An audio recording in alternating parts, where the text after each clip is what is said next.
வந்த விஷயம்? என் பேரு கேப்டன் சவுந்தரபாண்டி. நான் இந்த ஊருக்கு புதுசா வந்திருக்கேன். என்ன இது? எனக்கு சுத்தி வளைச்சு பேச தெரியாது.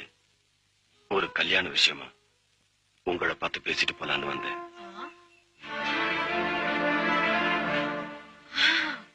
ஏன் அர்க்காணி அம்மா, என்னடி உனக்கு கல்யாணமாமே சொல்லவே இல்ல? ரொம்ப பெரிய எடுத்து சம்பந்தமோ? வேலைக்காரியா வந்தவங்க எல்லாருக்குமே உங்கள மாதிரியே பெரிய இடத்து சம்பந்தம் கிடைக்கும்னு நினைக்க முடியுங்களா?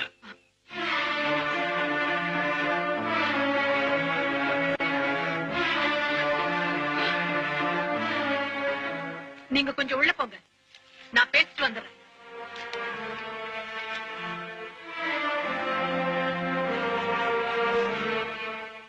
பாத்துமா, எல்லா ஆம்பளையும் என்ன மாதிரி நினைச்சிட்டாரு.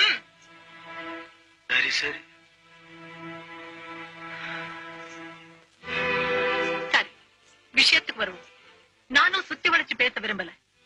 தாலி அறுத்தவளுக்கு கல்யாணங்கிறது நினைச்சு பார்க்க முடியாத விஷயம். நீங்க தட்டு எடுத்துக்கிட்டு போலாம். வயசுக்கு வராத குழந்தைக்கு நடத்தி வைக்கிறதுக்கு பேரு கல்யாணமும் இல்ல, வாழ்றதுக்கு முன்னாலேயே தாலி அறுத்த விதவையும் இல்ல. இதுக்கெல்லாம் எந்த சட்டத்துல இடமும் இல்ல. சட்டமும் நியாயமும் பேசவும் கேட்கவும் தான் நல்லா இருக்கும். நடைமுறைக்கு ஒத்து வராது.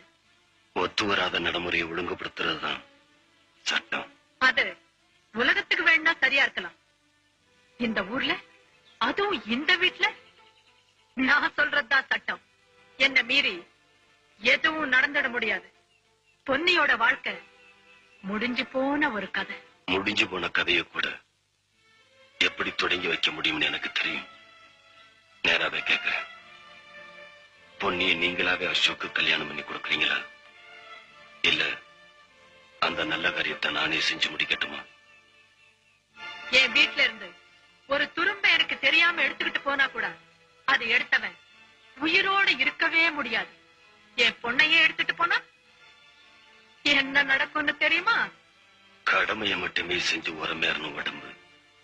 இது எதையும் தாங்கும். ஆமா ஆமா, உயிர் போனதுக்கு அப்புறம் உடம்பு எதையுமே தாங்கும். நீயும் ஒரு பொம்பளை இவ்வளவு நேரம் பேசிக்கிட்டு இருந்தன. இப்ப சொல்றேன், இன்னும் ஒரு வாரத்துக்குள்ள பொன்னிக்கும் அசோக்குக்கும் கல்யாணம் நடக்கும். விருப்பம் இருந்தா நீயும் வந்து கலந்துக்க. நானும் உனக்கு சொல்றேன், ஒருவேளை அப்படி ஏதாவது நடக்கிற நிலைமை உருவானா இந்த ஊர் எல்லையில உன் உடம்பு பொணமா கழுமரத்துல தொங்கும். அடியே பொன்னம்மா, நல்லா கேட்டுக்க. இந்த உடம்ப உயிரோட இருக்கிறப்ப மட்டுமல்ல, செத்ததுக்கு அப்புறம் கூட தொட்டு பார்க்கறதுக்கு இன்னும் ஒரு ஆம்பளை கூட பார்க்கல.